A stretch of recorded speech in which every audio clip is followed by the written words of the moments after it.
Lé. Ekeleze Yombujima Iteleja Inouvoa. Centre évangélique des missionnaires. Sem Mutikoso. Ye Mulonglola. Chibiluchine na Chiakwamba Polungu Papa Toka. Wakonda pa. Kusungila. Ne Bishima. Malu Akukema. Mundo Mwamatuku Asatu Bulubulu.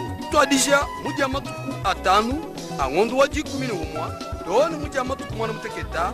Angondo Wajiku Minumwa Chidimucha 2021. Chintu Chidi Chenzeka. Mutiana Boalou, Chidi Chambane. Je suis docteur. Bwene Kwambani. Yesu Munganga. Yesu Kristo. Ki Munganga Mulelela. Ujuonda pa. Upanda. Kayushie Chibangu Boala. Nwene batubikala batendelela. Nasha batubikala kabayibikala batendelela. Puilai bonso muchibilwechi. Nelu fete diandamuna. Boalu Nzambi. Urumika lukwata mudimu. Ni mwene mudimu wenda apotre Israel Loadia. Yeye mwina ki wikala wakuimana kunkoyu wa Bwambi. Wakutatule mifundo misantu. Mumatu kwa onso asatu. Mema ne bamunzu bumwanyi. Katwamba kushalato. Campagne d'évangélisation et de guérison miracle. Sous le thème Jésus docteur. Apôtre Israël Loadia. Démon Kaitui Mukiminato Idi Muchina. Dieu l'utilise puissamment. Du 5 novembre au 7 novembre 2021, chaque jour, de 15h juste à 18h30 minutes. Chintu Chidi Chenzeka. Chibilwechi. Chidi Chenzeka la Mutulasa toi, Kankolongo, Mukomino Wamuya, quartier Oya, avenue de l'université, Bitangilana, l'université de Mujimai Muchikama. Nuen bon subadi, aux alentours wa mama yemu, bena kabongo, zilowa 20, bena Muchikama ne misokri tu katu batela, puilai. Na chenuen badine masama entente mila, blocage, ngendu mimana, bilumbu mumabaka, loi kudi Yesu Kristo, nous nous peta, diandamuna, que Dieu vous bénisse.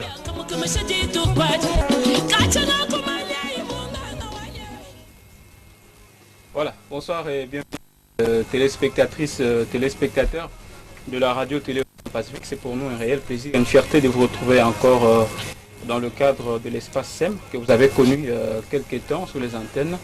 Et vous avez annoncé une nouvelle concernant l'église Centre des missionnaires qui serait implantée ici à Mbujimaï. Voilà, nous y arrivons. Alors le moment est arrivé pour nous de vous l'annoncer. Ce n'est pas moi qui doit vous l'annoncer. Il s'agit certainement de l'apôtre Israël Loadia qui est avec nous, avec toute l'équipe de l'église centre évangélique des missionnaires. Voilà, toute l'équipe qui est venue de Kinshasa pour également une grande campagne d'évangélisation et de guérison miracle qui va se tenir du 5 au 7 novembre de ce mois. Alors vous y êtes invités cordialement. Alors avant de rentrer en matière, parce que je le disais que je ne serai pas seul, l'apôtre Israël Loadia et toute l'équipe sont déjà sur le plateau avec nous. Alors nous allons en parler, mais avant de continuer, vous savez que la parole de Dieu, comme la publicité l'a annoncé tout à l'heure, vous aurez des guérisons miracles, comme on peut le dire, et je ne vais pas monopoliser la parole parce que l'apôtre est avec nous sur ce plateau. Apôtre, bonsoir et bonne arrivée. Bonsoir, monsieur Richard. Bonsoir tout le monde également. Bonsoir. Voilà, donc nous vous retrouvons encore ici à Mbujimaï parce qu'on l'avait annoncé que vous devriez venir, et vous êtes certainement venir. Est-ce qu'on peut de votre propre bouche en savoir un peu plus par rapport à ce que vous êtes venu faire à Mbujimaï? Merci, monsieur Richard, pour la parole. Je suis très joyeux d'être dans ma terre, Mbujimaï Wabalengela, depuis ce soir. Je pense que l'année passée, au mois d'octobre, j'étais sur votre plateau.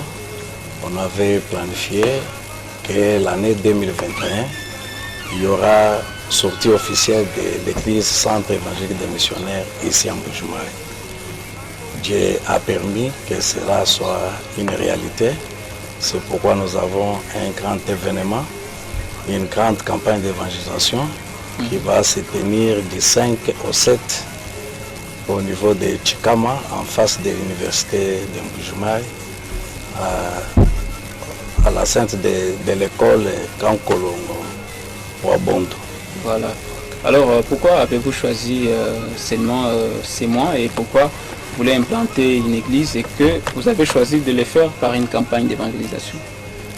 Bon, l'église, ce qu'on fait, c'est la sortie officielle. L'église a déjà eu jour, donc on vient pour officialiser cela. Et c'est pourquoi on a choisi du côté de Chikama. Bon, les mois, cette année, on a eu beaucoup d'activités.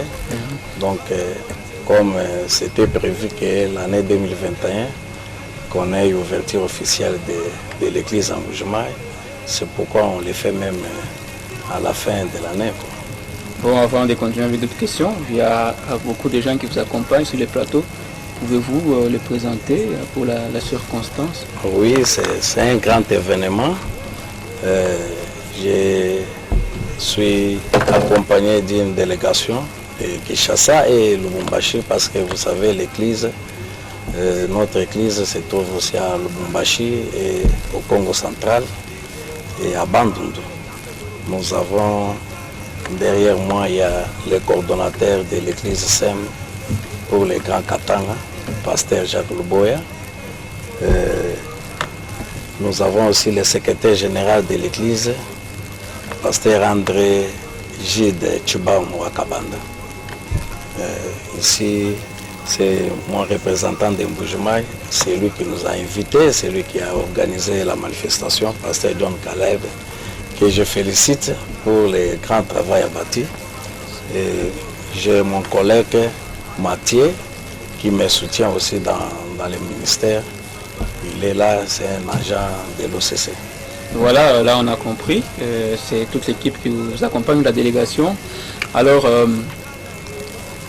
une autre question qui me vient à l'esprit. Pourquoi avez-vous choisi seulement Chikama? C'est là que l'église se trouve? Oui, c'est là que l'église se trouve. Parce que c'est l'ouverture officielle de l'église, mais on a voulu sanctionner ça à une grande campagne d'évangélisation. Comme ça, les âmes qu'on va gagner, on a la facilité de leur montrer l'adresse de l'église. Et voilà, donc là, on a compris sur l'adresse de l'église. Je crois que vous avez prévu également une prédication. C'est ainsi que je ne vais pas monopoliser la parole. Oui. Et si on peut accorder une minute à tout un chacun de s'exprimer avant que vous puissiez prendre la parole pour la prédication de ce soir. Il n'y a pas de souci. Pasteur John Caleb, quelles sont les impressions que vous avez par rapport à cet événement qui va se dérouler incessamment ici à Mbuji-Mayi? Merci beaucoup, Bachar, pour la parole. Mes impressions sont très bonnes et les impressions de la joie parce que c'est un grand événement attendu. C'était un rêve. Et aujourd'hui, c'est une réalité parce que ça se concrétise jour J-1. Alors, c'est pourquoi nous sommes dans la joie parce que c'est l'œuvre du Seigneur.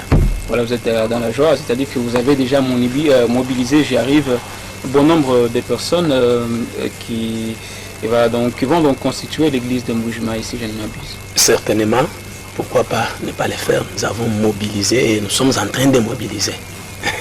Et voilà, notre intervenant, à droite, monsieur le secrétaire, que vous venez, je ne sais pas, la première fois à Mbuji-Mayi, si je ne me trompe pas. Non, ce n'est pas la première fois. Vous êtes ici. C'est ma province. Et voilà, quelles sont également vos impressions après l'accueil à l'aéroport et nous sommes ici et l'événement que vous projetez? Je crois bien à partir de l'aéroport, vous avez été là-bas. Si nous sommes ici, nous sommes venus pour une grande croisade d'évangélisation par rapport à notre mission, qu'a notre Église, de gagner les âmes pour Christ. C'est-à-dire, nous sommes ici à partir du 5 au 7 pour une grande campagne d'évangélisation.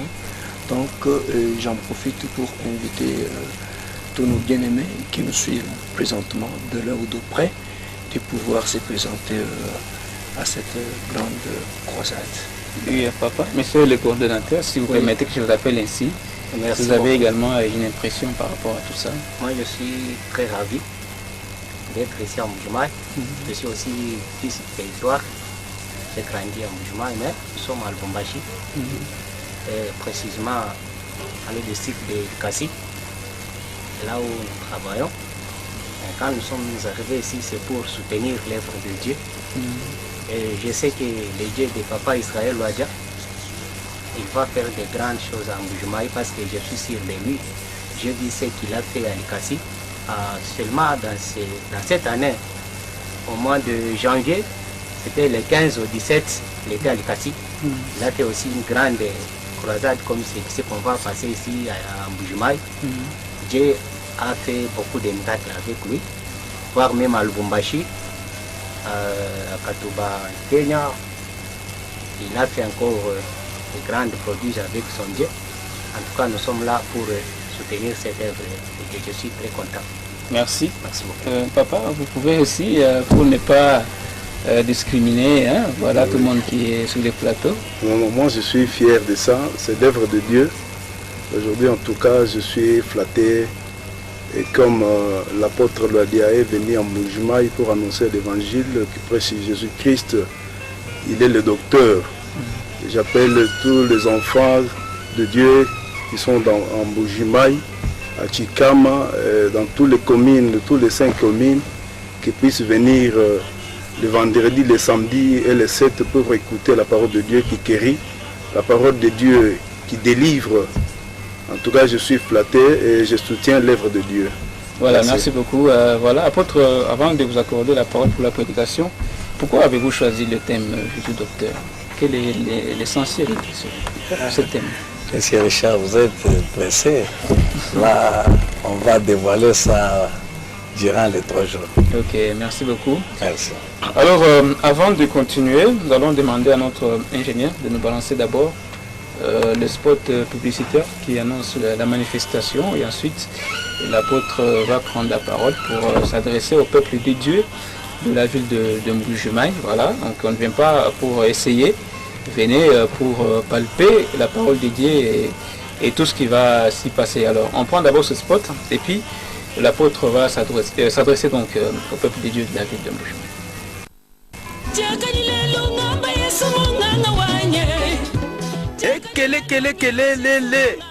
Église Mbuji-Mayi Téléja Inouvoa, Centre évangélique des missionnaires, Sem Mutikoso, Yeu Moulonglola, Chibiluchine na Tchakwamba Kolungu Papa Toka, Wakondapa, Usungila, Nebishima, Imalu Akukema, Mundo Mwamatukwasa Tubulubulu. Toi déjà, Mudiamatuku Atanu, Angondo Wadikumini Umwa. Doni Mujamatuku Mwana Muteketa, Angondo Wadikumini Umwa Chidimucha 2021, Chintu Chidi Chenzeka. Muchene Boalu, Chidi Chambane, Jésus docteur. Bwene Kwambani, Yesu Munganga. Yesu Kristo, ki Munganga Mulelela, Ujuondapa, Upanda, Kayushie Chibangu Boala. Nwenu batubikala batendelela, nashe batubikala kabayibikala batendelela, puilai bonso muchibilu echi. Nenu fete diandamuna, Boalu Nzambi, urumika lukwata mudimu, ni mwene mudimu wenda apôtre Israël Loadia. Yeye mwina ki wikala wakuimana kunkoyu wa Bwambi, wakutatula mifundo misantu, mumatukwa onso asatu. Mema ne bamunzu bumwanyi, katwamba kushala to. Campagne d'évangélisation et de guérison miracle. Sous le thème Jésus docteur, apôtre Israël Loadia. Et mon kaïtui mukiminato, idi muchina. Dieu l'utilise puissamment. Du 5 novembre au 7 novembre 2021, chaque jour, de 15h juste à 18h30 minutes. Chintu Chidi Chenzeka, Chibiluechi, Chidi Chenzekela Mutulasa toi, Kankolongo, Mukomino Wamuya, quartier Oya, avenue de l'université, Bitangilana, l'université de Mbuji-Mayi Muchikama. Nuen bon subadi, aux alentours wa mama yemu, bena kabongo, zile wa 20, bena Muchikama ne misokri tulika tubatela, puilai, na chenone badine masama entente mila, blocage, ngendu mimana, bilumbu mumabaka, loi ikudi Yesu Kristo, nous nous peta, diandamuna, que Dieu vous bénisse.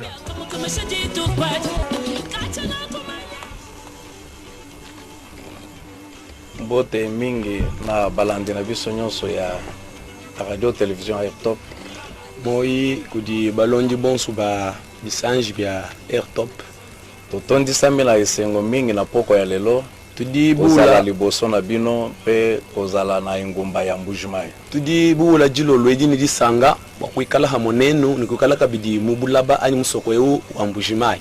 Na yango na poko oyo tokokabola liloba na Nzambe na mwa tango muke. Balukai jilo lwedi nitu abanyangana di Nzambi mutusunsa tukesa. Na sengi yo esika ozolanda ngai ogunzi mutu na yo na se tobondela. Jinkolomba miaba yonsu do sanganyibwa inyi kamutu ya bahanshi tutendelela Nzambi. Kolo yawe Nzambe na bibele. Mukalenga Yehova Nzambi wa bikondo. Topesi yo merci pour l'opportunité oyo pesi biso. Tudi tukwele twasakijila abo chiholu chuji mutopa. Tolingi koloba de ta part. Basoko kula bidi bifumina kuchi. Tikete biso tobunga yo apparaître. Ita babwanite tutu jimine we umweneka. Pambola liloba pambola batu nyonso bakoyoka. Beneshe diyi beneshe bonsu bajiteleja. Molimo mosanto na yawe okamba biso ebandeli pesuka. Nyuma weba Yehova tu glombo lokudubanga ni dishikisha. Na kombo na Yesu tobondeli. Jenje Yesu talobinu. Amen. Amen. En tout cas bana na Nzambe bafandi na mboka na Mbujimai na pesi bino lisusu mbote mingi. Lele la bana banzambi ni chisamba chonsu cha Mbujimai jinwela moi wabunyi jilo lwedi. Na pesi mbote pe na bandeko oyo bazolanda biso en ligne. Jingela kabidi moi kujibana betu bajibatulonda kunshinga nyabi yonsu idibu. Na ba oyo bakolanda kabiso après ata na YouTube po lite oyo ekokende musika. Na shaba tulonda mu YouTube hashisha balijishe ne diantanta mula. Na poko ya lelo tokolobela likolo ya la justice de Dieu. Jilo lweji ni twakula habo alubudutangila jilungulisha janzambi. Na yango batangeli biso mokanda ya Premier Roi chapitre 21 premier verset jusqu'à 14. Bajila bakalenga wakumujilu chapitre 20 wakumpala kuweka toni kujijigu mini mwinai. Nous lisons 1 Roi chapitre 21 verset 1er jusqu'à 14. Nous lisons au nom de Jésus. Amen. L'intitulé du chapitre, la vigne de Naboth, conduite criminelle d'Akab et de sa femme Jézabel. Verset 1er. Après ces choses, voici ce que avait une vigne à Israël à côté du palais d'Akab, roi de Samarie. Et Akab parla ainsi à Naboth. Cède-moi ta vigne pour que j'en fasse un jardin potager, car elle est tout près de ma maison. Je te donnerai à la place une vigne meilleure, ou si cela te convient, je te payerai la valeur en argent. Mais Naboth répondit à Akab, que l'Éternel me garde de te donner l'héritage de mes pères. Akab rentra dans sa maison triste et irrité à cause de cette parole que lui avait dite Naboth d'Israël. Je ne te donnerai pas l'héritage de mes pères. Et il se coucha sur son lit, détourna le visage et ne mangea rien. Jézabel, sa femme, vint auprès de lui et lui dit, « Pourquoi as-tu l'esprit triste et ne manges-tu point ?» Il lui répondit, « J'ai parlé à Naboth d'Israël et je lui ai dit, « Cède-moi ta vigne pour de l'argent, ou si tu veux, je te donnerai une autre vigne à la place. » Mais il a dit, « Je ne te donnerai pas ma vigne. » Alors Jézabel, sa femme, lui dit, « Est-ce bien toi maintenant qui exerce la souveraineté sur Israël? Lève-toi, prends la nourriture et que ton cœur se réjouisse. Moi, je te donnerai la vigne de Naboth d'Israël. » Et elle écrivit au nom d'Akab des lettres qu'elle scella du sceau d'Akab, et qu'elle envoya aux anciens et aux magistrats qui habitaient avec Naboth dans sa ville. Voici ce qu'elle écrivit dans ses lettres. Publiez en gêne, placez Naboth à la tête du peuple, et mettez en face de lui deux méchants hommes qui déposeront ainsi contre lui. Tu as maudit Dieu et le roi, puis menez-les dehors, lapidez-les et qu'ils meurent. Les gens de la ville de Naboth, les anciens et les magistrats qui habitaient dans la ville, agirent comme Jézabel leur avait fait dit. d'après ce que était écrit dans les lettres que le leur avait envoyées. Ils publièrent un jeûne et ils placèrent Naboth à la tête du peuple. Les deux méchants hommes vinrent se mettre en face de lui, et ces méchants hommes déposèrent ainsi devant le peuple contre Naboth. Naboth a maudit Dieu et le roi, puis ils les menèrent hors de la ville. Ils les lapidèrent et il mourut. Ils les envoyèrent dire à Jézabel, Naboth a été lapidé et il est mort. Verset. Merci. Asakidila. Bien-aimé, nabanza nandako koki kotanga chapitre mobimba wana. Mane tukulu banza ngele menji udi wakubala chapitre yonsu mujimawu. Tozolobela likolo ya justice. Itakula habonu bwa chilumbulu iji. Bible elobi ete la justice élève une nation. Mukanda udi wambene chilumbulu iji anyi bwakana bujibu bandisha chisamba.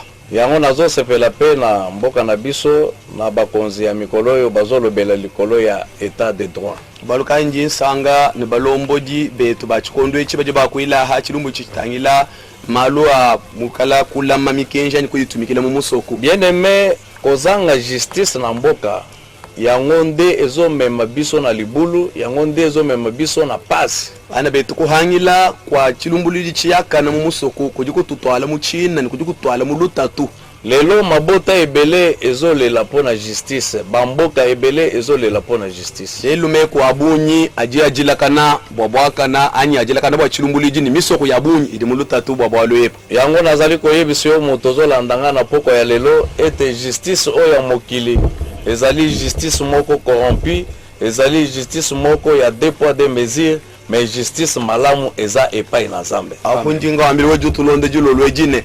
Bwa chilumbuliji cha habunoba cha abantu chijanu cha nkosamishiko kachene bwalu bonsongo kadi chilumbuliji chishalama ncha Yehova Nzambi wa mujulu. Mokanda oyo batangeli biso okoketanga chapitre mobima na ndako. Mokanda oyo batu bajila ne ubala chapitre mujima kulubanza. Ezali histoire ya Naboth. Muyuki wa Nabota. Bible elobi ete na mboka ya Jizre ezalaki na moto moko na kombo ya Naboth azalaki héritier ya libota na ye. Mukanda uduambani mumuso kwa Israel mwakadi muntu jini yenda Nabota uvumu hyanyi wa bintu bya chisambanyi bya jiku jabu. Héritage na ye ezalaki bilanga oyo babandaki kolona potira. Nunkubu mpyanyi bwende bwakadi budimi bufububi kalaba kuna michini bintu bikwabo. Me na kati na mboka wana ezalaki pe na mokonzi na kombo ya Akab. Nunkumu ndama musoko emu mwakadi mukalenga mukwabu jine jenda Akaba. Tala kaka mokonzi na niveau na ye ya roi akei ko envier bilanga ya simple citoyen na kombo ya Naboth. Tangile mukalenga muchihidi chenda cha bulomboji uyeka tuta muchima kubudimi bwa muntu mwekela jene jenda Nabota. Oh, na niveau na ye ya mokonzi akokaki koluka ba terrain vide ebele akokaki kosala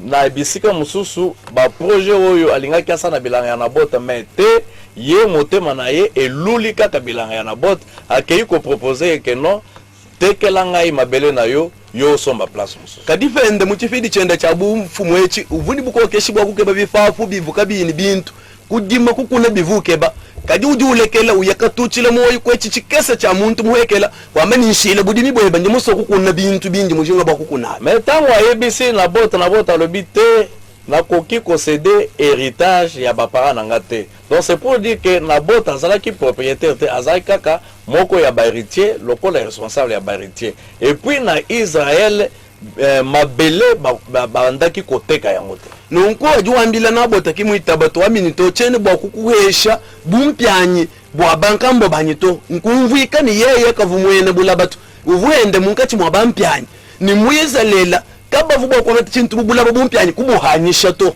Bien-aimé, Akab ezali image ya muto yazali élevé en dignité. Mane to Akab sinchi mwenekelu cha muntu mubandishibwa kumutu mubukokeshi. Akab ezali image ya muto yazana domination, muto yazana pouvoir. Akab sinchi mwenekelu cha muntu jini bukokeshi, muntu jini bukalenga. Ba Akab bazana lolenge bele. Ba Akab badumishindu ya bunyi. Akab akoza la pe chef de famille. Akab dibokala mfumu wadiku. Oyo yazana influence ya famille. Ujini bukokeshi hamutu hadiku waji. Akab akoza la chef d'entreprise. Akab dibokala mulombo di wacha. Oyo yazana décision likolo na batu na ye. Ujini ji hamutu habedu kokeshi. mabashi akaba cause la président de la république to gouverneur to ministre to roi akaba udibwakala mulombodi wa ditunga udibwakala mulombodi wa province udibwakala mfumu ani mukalenga oyo aza na autorité pe na pouvoir munu udini bukokeshi mubukalenga bwenda akaba cause la pe lolenge ya grande puissance oyo ezo dominer mokili to ba continent mususu na akaba udibwakala chimwenekelu cha bukola bwa matunga dikumutu bukokesha makwabo dimwekele muishi mwabo mubula babushima soki yo oza akaba na niveau na yo yeba lolenge nini ya kotambola liboso hawikale wewe uja akaba mwabuji manye mushinduka yi wakwenda kumpala kwa bauji ukokesha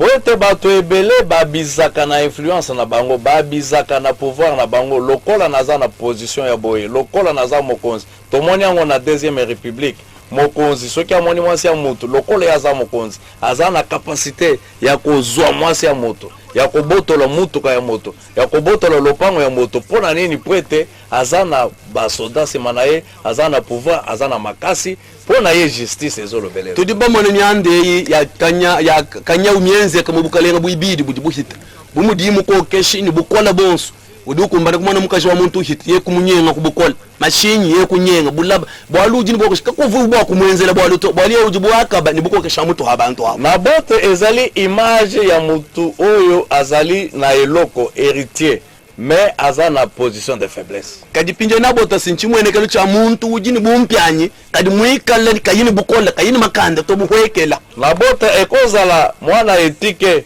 oyo papa akufa mama akufa me batikele lopango me ana makasi te liboso ya banoko ana makasi te liboso ya batata mwasi nabota nchimwenekelo cha mwana wanshia udimushala tatu mufa mama mufa bamushila ruhangu kayini bukola to kumpala kwa batatu mukashini bamanseba bajibaloba nyinga ruhangu ali kumakanda abo nabota ezali image ya agent oyo asalaka musala azana ba chef liboso na ye azobatela matricule na ye ana makasi te ya koloba liboso ya chef ya koloba liboso ya mokonzi na nabota sinchimwenekelo cha mwene mudimu udiwenze mudimu kayini bukokeshi ni matricule yenda mwalam udi uchina bwana memwenze nabangi hata kene bukokeshi byonsi bya mwenzele budu itaba bwana boji mudu wekele kene ni makanda nashi nabota ekoza la pe image ya ba pays oyo eza na richesse mais ba grande puissance ba ye ko pauvrir bango ba komi obenga bango ba pays sous-développé au moment où bazozwa richesse na bango bazotonga ba building bazotonga ba métro mais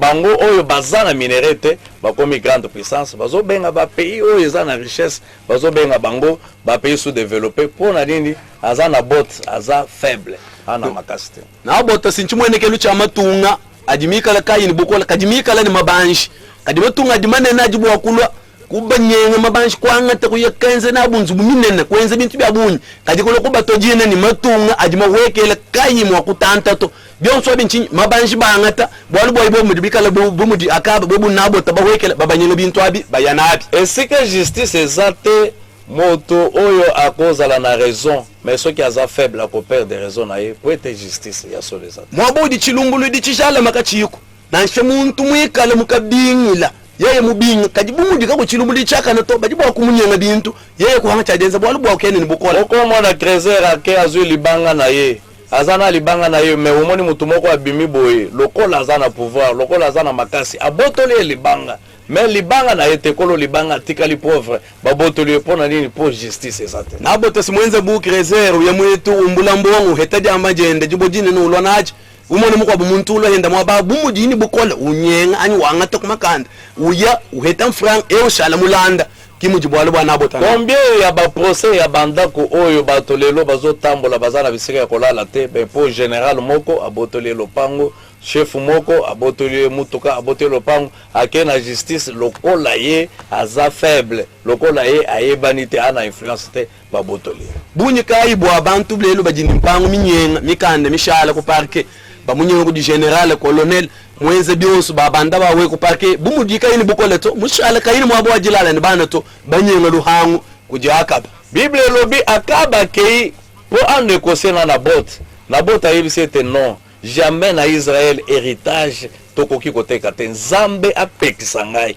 mabele ya bakoko na koki ko livre yango te daka bumuye kujinabo to muyikile nende wabumvanga amushile luhangu kinabo to kwamba ni bwabu mpyanyi bwabankambo banyi chene bokubufila muyizelele kabatu bahyana bumpyanyi chene nkumbana mwakubufila to Voilà bato lokola banabote ba patriote lelo toza na banabote na Congo te lelo mabele ya Congo ezo tekama lelo bato bazo sala ba réunion na Kinshasa réunion na poto bateki babele na bamboka na biso mabele zate pona nini toza na bato oyo baza na esprit ya nabote te lelo ngiji mumuso kumwetu mujusanga na bantu badimo mubaji kabayibene mwabu muntu mwene mwabu manemendo wonso bwa kulama bintu byajitunga badi basoma kabeni bwo bahana bintu byajitunga bantu bengi babyangata bayanabi bobo bachala mu Bulanda bwo kabene ni bwene mwabu bushwashwala to na bota lobi jamais na koteka te na kosede pete na boto wambi ni bwaya fato atambanga chama chene bwa kulekele kufile bumpyanyi bwanyito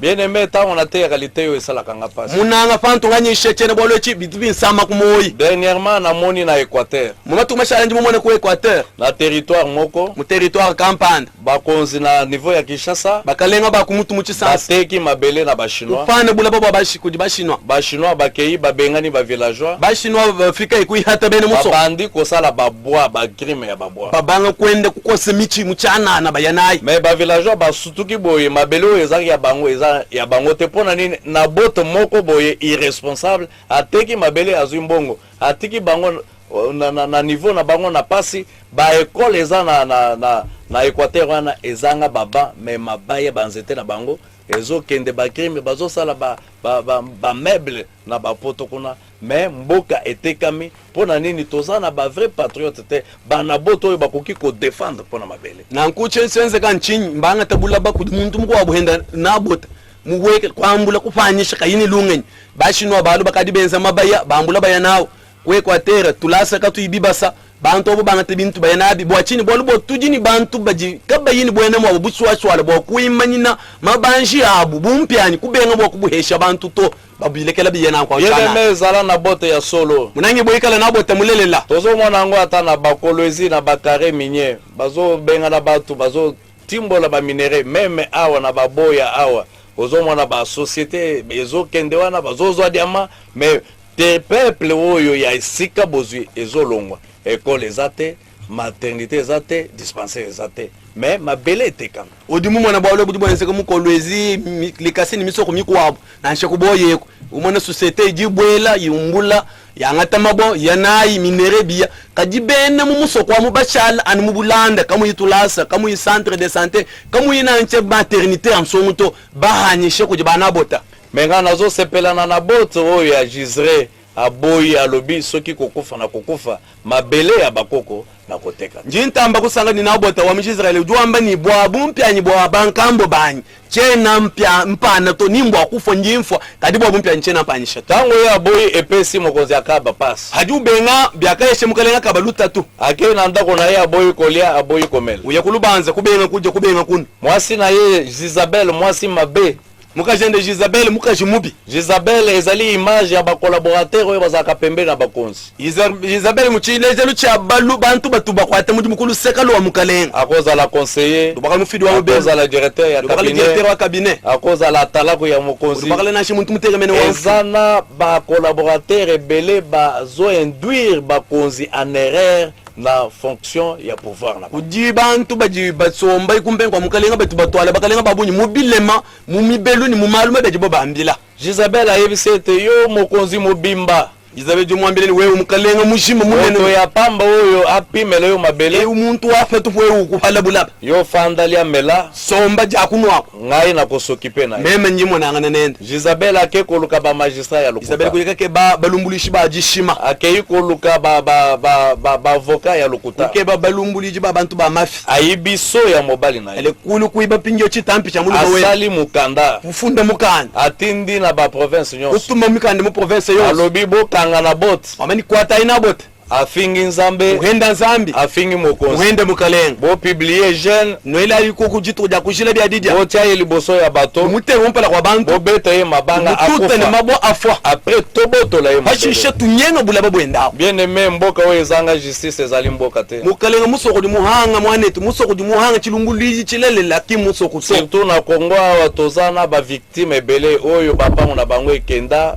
makila ekenda babote na bango bakufa pona ko défendre mabele pona ko défendre héritage nanga mukongo tujini bisambe bya bunyi bantu bashala batata bakenga baleji bafwa mashima ya panshi mpangu minyenga bwachinyi chilumbulu chilele lelo ba collaborateur ebele ba induire ba consignere lelo bajikumpenga kwa bakalenga babunyi mbabatwale mubilema Isabelle a exécuté Isabelle wakatumikila atindi mikanda tume mikanda bakange na bote kwatana bota ke mabanga mwasama bwa na bota kufi na bota kufwa pe abengi Akab nyekubikila Akaba kende we récupérer le pas alenda kuangata luhango moto abandaki koboya na bilanga uvubenga ni budimi yao mutu na ye lali na se ukadimula la fanshi Akab pe akembang Akaba kuyeka bilubilu akoti na bilanga po a récupérer bwele bwani angata bulaba bien aimé na mokili justice ezate munangi bwa bulaba ka kutuchilumbuli cha sonto justice ya mokili eza ya 2 poids 2 mesures kachilumbu cha bulaba chijanu cha bitu hachitu ni chimpe mutu ayebani na bakonzi akoganya na ye procès muntu yemanya na bakalenga ujukwata mais justice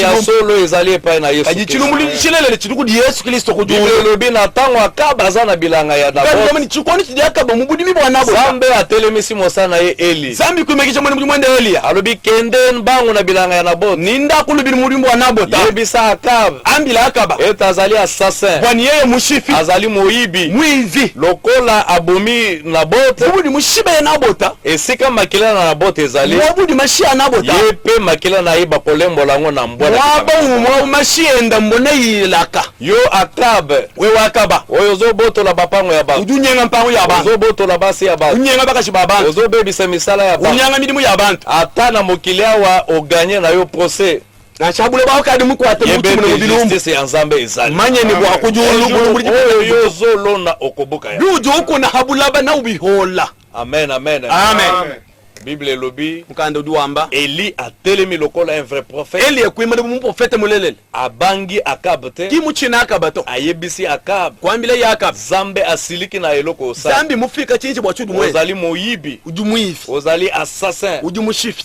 lokola obomi na bot bumwa shiba inabot kaka na elanga oyo anubudimie bambwa bakolemula makila mboni ila kama sheba mwaba bien aimé na yebite esprit ya Akab lelo ezo dominer pa ba munangi bwa chene mumanyi lelu lunganyi lwa Akaba lujilu ko pesha bakonzi oyo azozwa ba milliard oyo azana ba avantage ebele umwana mukalengo du hete milliard ya bunyi mais azolinga koboto na salaire ya moto ya se uyekanyenga kadi futuka muwekele ku insheku azolinga koboto la avantage ya moto ya ukanyenga ko kutubintu tuyibwa ku heta henda ba komona ba pays oyo komi déjà grande puissance matunga kadi ni bukola babunyi manene bazolandela bapeyo bazolinga pe badekola londela tumatunga tukese banyenga tutukabeni tubanda ha lelo tozomona na Libye awa Libye oyo elingaki etelema ba grande puissance baye bakitisi Libye toji tumona lelo mu Libye mu jitunga dikavuni jibanda koku matunga manene kuno kwenza mushindo wasukuvweke cha kuchibeni mais justice na Nzambe ekotelema kaji chilumuli cha Nzambi ne chimana Nzambe ako changer histoire ye Nzambi na shintulule mu yomona lelo Chino ezalaki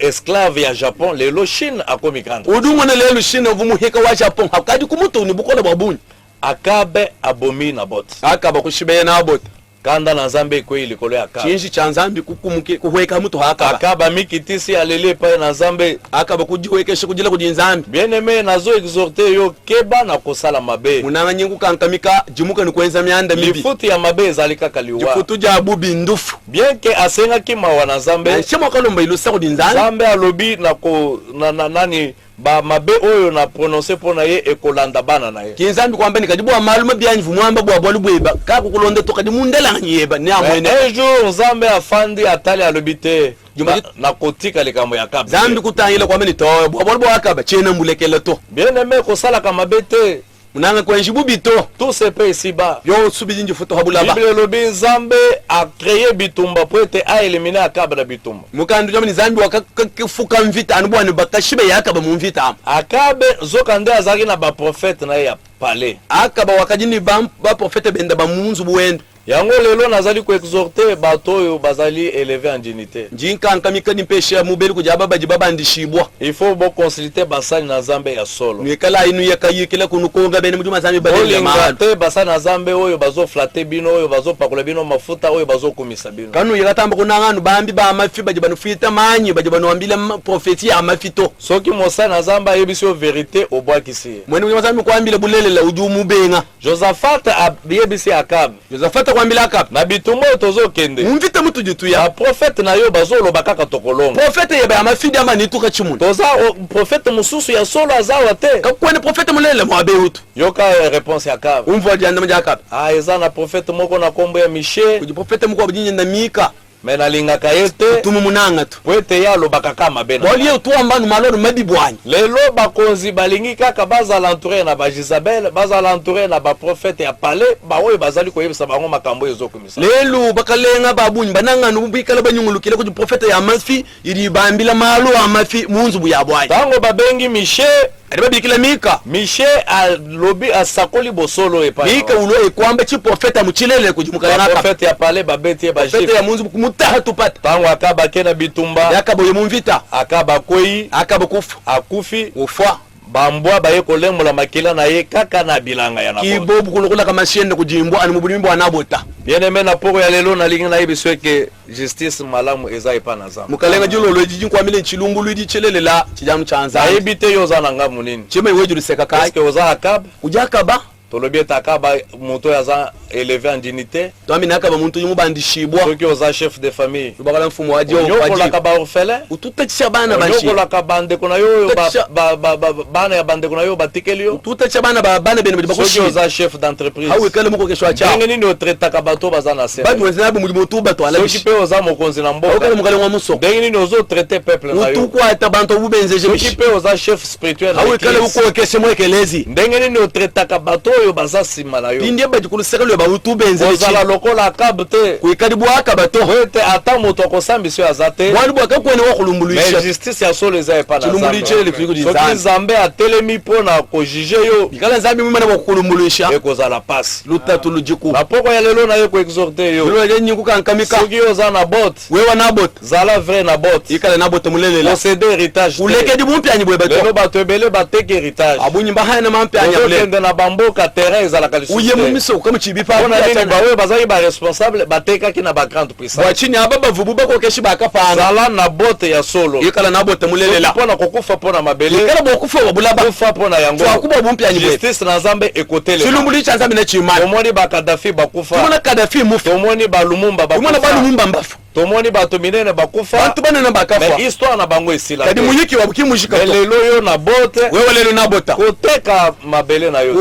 kuvanyi bumpi anyi boya boya to nazali ko exhorter yo na poko ya lelo jingu kankamika jilolo soki oza Isabel haukale Isabel Nzambe aponi yo za la pemene na bakonzi Nzambe mukusula bakale kulisekala mukala na lokola Isabel karibu Isabel to tolini ni opesa ka bakonzi utufeshe mubelukayi tolini ni ozo pesa bato oyo baza élevé en bantu badi bandishibo tuba mubelukayi omemaka bango na décision malamu to ya mabe utuba to ala ku mianda mibyanyi milenge lelo Nzambe atindinga na yebisa yo ho muntu mbo kwambile jalo collaborateur malamu yikale musombile mulumbuli ozala lokola Isabel te ikadiji budi Isabel to yo pe prophète wehebe prophète zala lokola Eli ikale boeli zala lokola Miche ikala kabiri bumika kozala lokola ba prophète ya palais te kuikadi bu prophète ya munzu buamfumu lelo basali na Nzambe bele bateki bonganga lelo bene mudimu banzambi babunyi mbafanyiche mudimu wa bwambi pona bambongo bamfalanga mosakoli akomi kotelema kokumisa bakonzi umone mukali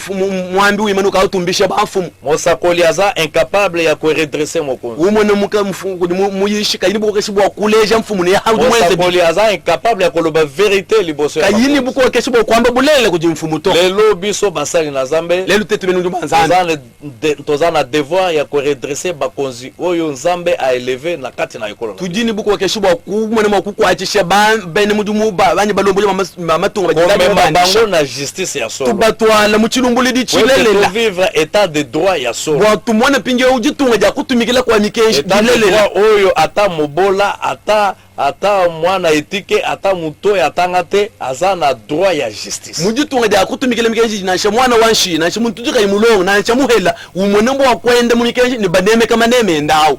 Voilà message toyela kibino na poko ya lelo. Mwana imukenje tuyibanu twajile jilo lweji. Bisika nyonso bokolanda biso. Mwabo osuna tulonde. Biso tolobi muke. Te tudi bakula bikesi. Me molimo mo santo afulukisa ebele. Muimpa avudishe byabunyi. Zambe na lola apambola biso. Zambi wa mujolo anubenesha. Abakisa mafuta. Ekele kele kele lele. Ekeleze Ombujima iteleja inumvwa. Centre évangélique des missionnaires, Sem Muchikoso. Yeu mulongolola, chibilu chine na chakwamba kwa lungu mpapa toka. Wakonda pa, kusungila, ne bishima, ne malu akukema, mundo mwamatuku asatu bulubulu. Tuadija, mudi amatuku atanu, angondu wa jikumini umwa. Doni mudi amatuku mwana muteketa, angondu wa jikumini umwa chidimu cha 2021. Chintu chidi chenzeka. Muchene bwalu, chidi chambane, Jésus docteur. Bwene kwambani, Yesu munganga. Yesu Kristo, ki munganga mulelela, ujuonda pa, upanda, kayushie chibangu bwala. Nwene batubikala batendelela, nashe batubikala kabayibikala batendelela, puilai bonso muchibilu echi. Nenu fete janda muna, bwalu nzambi, urumika lukwata mudimu, ni mwene mudimu wenda apotre Israel Loadia. Yeye mwina, ki wikala wakuimana kunkoyu wa bwambi, wakuta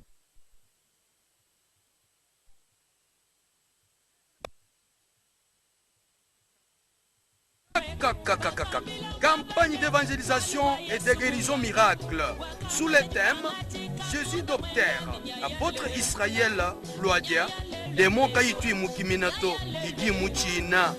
Dieu l'utilise puissamment. Du 5 novembre au 7 novembre 2021, chaque jour de 15h juste à 18h30 minutes.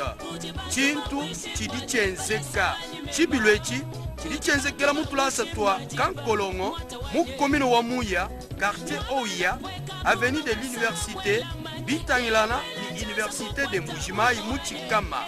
Nuen bon subadi aux alentours wa mama yemu bena kabongo zile wa 20 bena Muchikama ne misoko itulika tubatela puilai na chenone badine masama entente mila blocage ngendu mimana bilumbu mumabaka loi kudi Yesu Kristo ludi nous peta dianda muna que Dieu vous bénisse.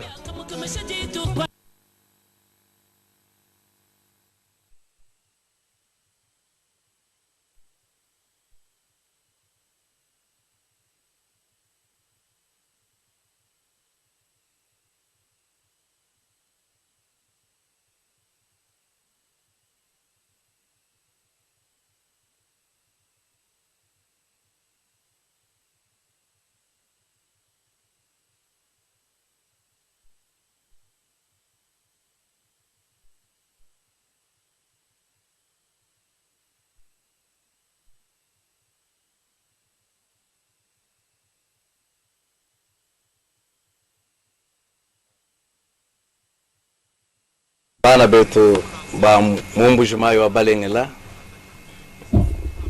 dini disankari abuni ba kwikala na munkachu mwenu mema wenu apotre Israel Loadia mulombodi wa Ecclesia Centre Évangélique des Missionnaires. Tudi munemu katena balo kopana to katena balo kumbula mbongo to katena balo ile chijijito tudi balo bwa kwamba lumu luimpe lo hatoka mudi tokudia mudi tano tini mudi alubingu nituikala mutulaso to akankolongwa bondo en face wa université wetu wa Mbujimai mala betu ba Mbujimai ba mujulu ba mujibindi ba mumuya mwaba wonsu udi huilai nulo konvulu mulwimpa lo Yehowa Masia muchena bwalu chani Yesu munganga Yesu di munganga waba minganga udi munganga udi ondoha masama adiba minganga bahabuloba kaba ibo kondoha to mankolwa ibabuni lokonvodi de nzambi nitikala kabidi bwa kulombela babedi wewe udi musama di antantamula kuimeta bwanga to tudi tukubikila kudi docteur udi mutamba ba docteur bonso Yesu Kristo en tout cas di sankari abuni yoyi kudi beto bonso ba collègue ba mudimu ba OCC lima yinu kuila papa Thomas mwaba udi nkwela moyi George Chilengi mama Anika Jam yaba yonsinu di vraiment yini di sankari abuni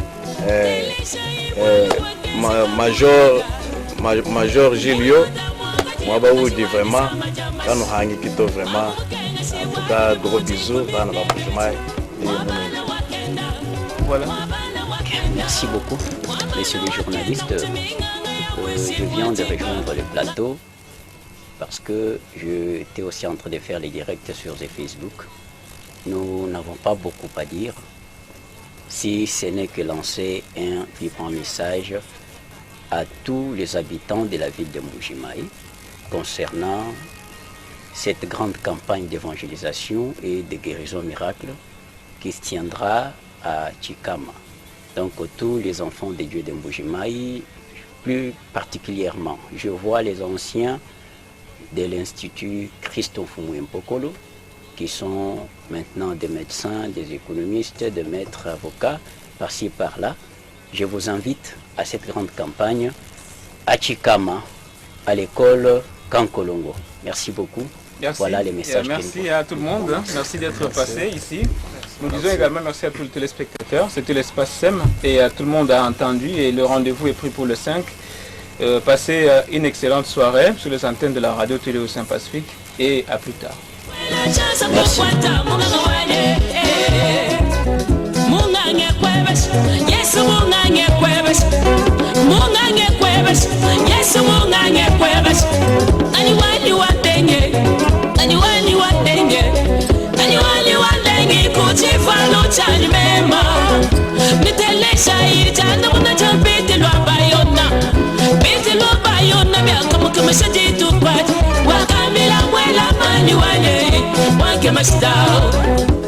Atubuni nokubenda bakulenga mwata wale kadi ejijiko wele diwaluka ichilo kwandiwe kadi ejijiko ka wele diwaluka imufugwandiwe Yesu kumwambile ye Yesu kumwambi itabusha kwambila lebe mutu mundenga walutindenga ya mutwe walutindenga ya mutwe kukola bakaji munda mwani wako kutuka petelo itabusha kwambila lebe petelo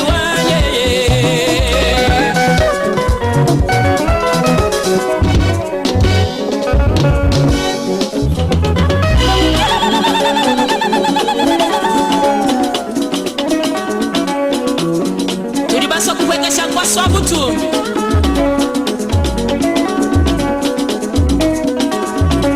Kachana kumanya imunga na wale Kuna mwanji kushintunu kanga na wali wa kurenga Na wali shuka pasho Ya imunu mwabi bangu shuka pasho